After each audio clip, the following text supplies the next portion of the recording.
할렐루야. 오늘도 하나님의 말씀의 꼴을 먹기 위해 찾아 나오신 아름다운 교회 성도님들 모두를 축복합니다. 오늘은 9월 28일 수요일 새벽 기도회 시작하겠습니다. 창세기 29장 1절에서 14절까지입니다. 야곱이 길을 떠나 동방 사람의 땅에 이르러 본즉 들에 우물이 있고 그 곁에 양 세 떼가 누워 있으니 이는 목자들이 그 우물에서 양떼에게 물을 먹임이라. 큰 돌로 우물 아귀를 덮었다가 모든 떼가 모이면 그들이 우물 아귀에서 돌을 옮기고 그 양떼에게 물을 먹이고는 우물 아귀 그 자리에 다시 그 돌을 덮더라. 야곱이 그들에게 이르되 내 형제여 어디서 왔느냐? 그들이 이르되 하란에서 왔노라. 야곱이 그들에게 이르되 너희가 나홀의 손자 라반을 아느냐? 그들이 이르되 아노라. 야곱이 그들에게 이르되 그가 평안하냐? 이르되 평안하니라. 그의 딸 라헬이 지금 양을 몰고 오느니라. 야곱이 이르되 해가 아직 높은즉 가축 모일 때가 아니니 양에게 물을 먹이고 가서 풀을 뜯게 하라. 그들이 이르되 우리가 그리 하지 못하겠노라. 때가 다 모이고 목자들이 우물 아귀에서 돌을 옮겨야 우리가 양에게 물을 먹이느니라. 야곱이 그들과 말하는 동안에 라헬이 그의 아버지의 양과 함께 오니 그가 그의 양들을 치고 있었기 때문이더라. 야곱이 그의 외삼촌 라반의 딸 라헬과 그의 외삼촌의 양을 보고 나아가 우물 아귀에서 돌을 옮기고 외삼촌 라반의 양떼에게 물을 먹이고 그가 라헬에게 입맞추고 소리내어 울며 그에게 자기가 그의 아버지의 생질이요 리브가의 아들 됨을 말하였더니 라헬이 달려가서 그 아버지에게 알림해 라반이 그의 생질 야곱의 소식을 듣고 달려와서 그를 영접하여 안고 입맞추며 자기 집으로 인도하여 드리니 야곱이 자기의 모든 일을 라반에게 말하며 라반이 이르되 너는 참으로 내 혈육이로다 하였더라. 야곱이 한 달을 그와 함께 거주하더니. 아멘. 오늘 본문은 야곱이 외삼촌인 라반과 그의 딸 라헬을 만나는 장면입니다. 이 족보를 간단하게 정리를 해드리면 라반은 리브가의 오빠이고 리브가는 이제 이삭의 아내가 되지요. 그러니까 이삭에게는 라반이 형님이 되겠습니다. 여동생의 남편이니까. 그리고 라반에게 이삭은 이제 이서방, 매제 혹은 매부가 되는 것이죠. 이렇게 혈연으로 연결이 돼 있다라는 것을 이해하시면 되겠습니다. 이제 라헬과 레아, 훗날의 야곱의 아내들이 되지만 서로 사촌지간입니다.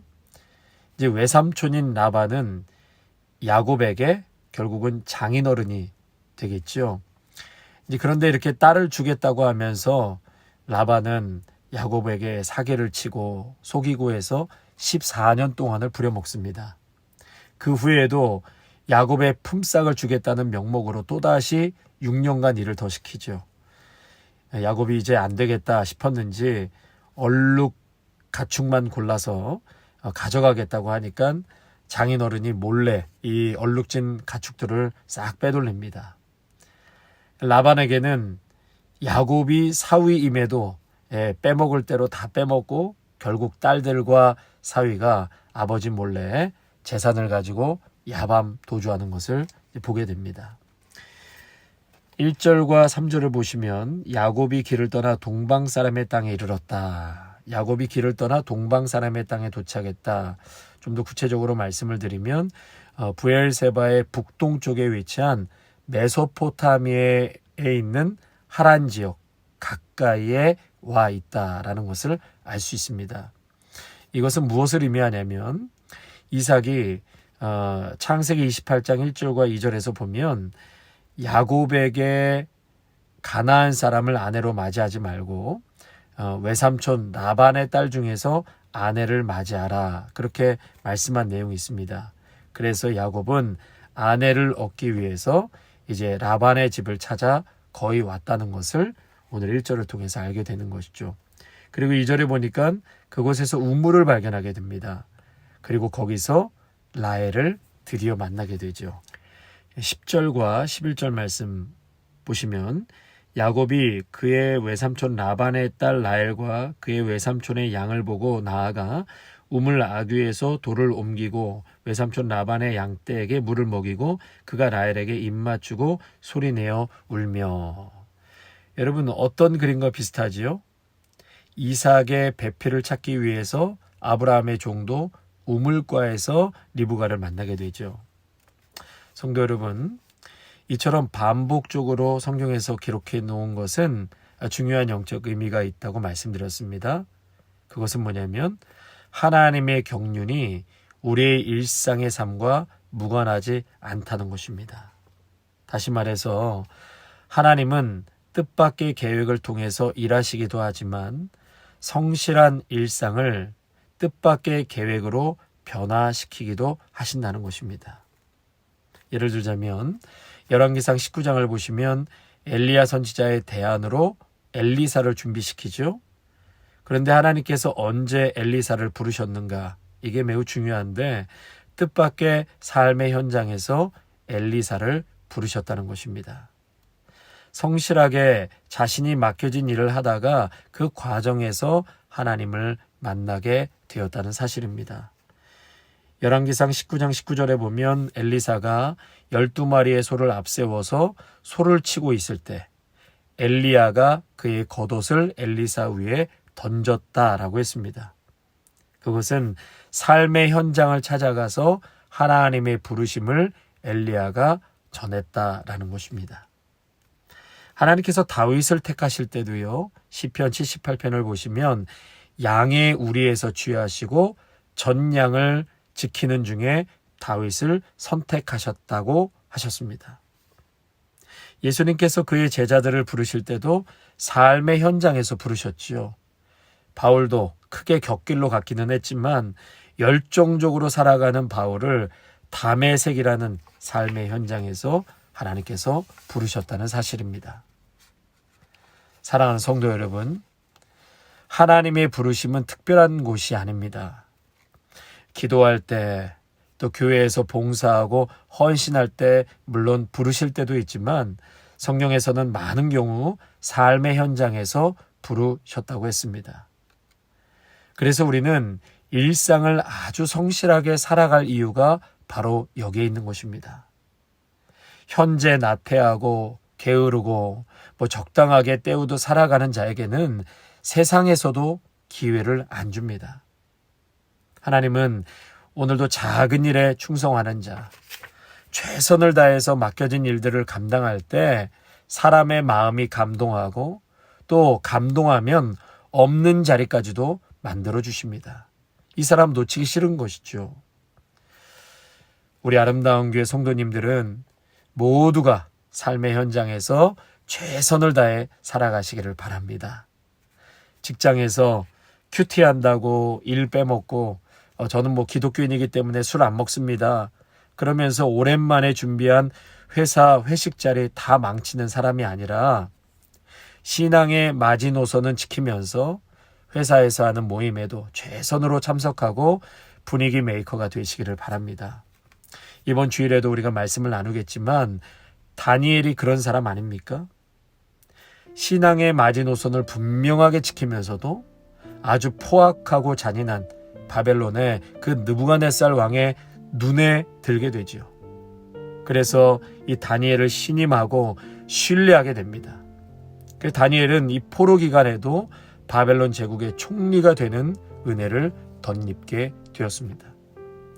성도 여러분, 오늘 하루 이 말씀 붙잡고 삶의 현장에서 최선을 다해 살아내시는 귀한 성도님들이 다 되시기를 주님의 이름으로 축원합니다. 아멘. 하나님 아버지, 오늘 귀한 말씀을 통하여서 은혜 주시고 깨닫게 하시니 다시 한번 감사를 드립니다. 야곱은 먼 길을 걷고 드디어 우물가에서 라반과 그의 아내 배필이 될 라헬을 만나게 되었습니다. 아브라함의 종 역시 이삭의 배필을 우물가에서 그 리브가를 만나게 되었습니다. 뿐만 아니라 엘리사도 열심히 소를 키우고 일할 때에 엘리사가 그에게 찾아와서 하나님의 부르심을 전하게 되었습니다.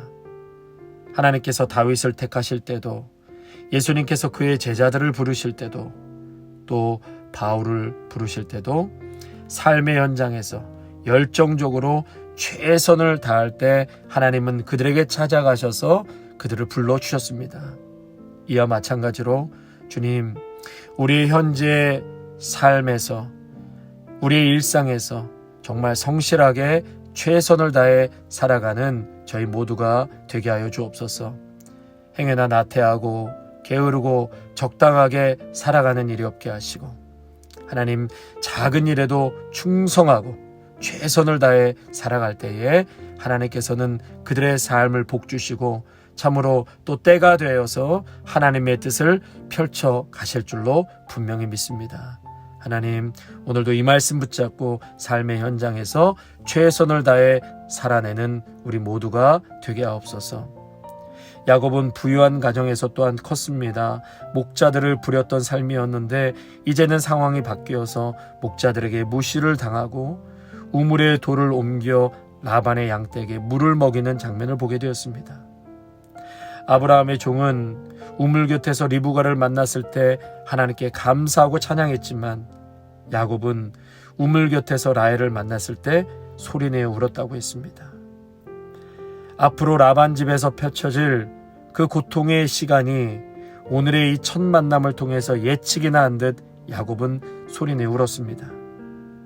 하나님 아버지, 우리의 교만함과 실수로 이렇게 힘든 처지에 놓여지게 될 때 야곱을 낮추셔서 훈련시키시고 하나님을 의지하는 법을 배우게 하신 것처럼 주님이 그 모든 것을 통해 우리를 바로잡으시고 회복시키실 것을 믿고 오늘 낙심하지 말고 순종하게 하옵소서.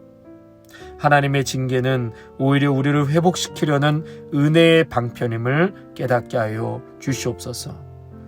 오늘도 삶의 현장에서 최선을 다해 살아가시는 믿음의 성도들을 주님 꼭 축복하여 주시고, 또한 육체의 질병으로 아파하고 고통하는 우리 성도들이 있습니다. 주님 피 묻은 손으로 안수하여 주셔서 모든 통증과 아픔이 다 사라지고 깨끗하게 치유되는 하나님의 놀라운 은혜를 체험하게 하여 주시옵소서. 예수님의 이름으로 감사하며 기도하옵나이다. 아멘.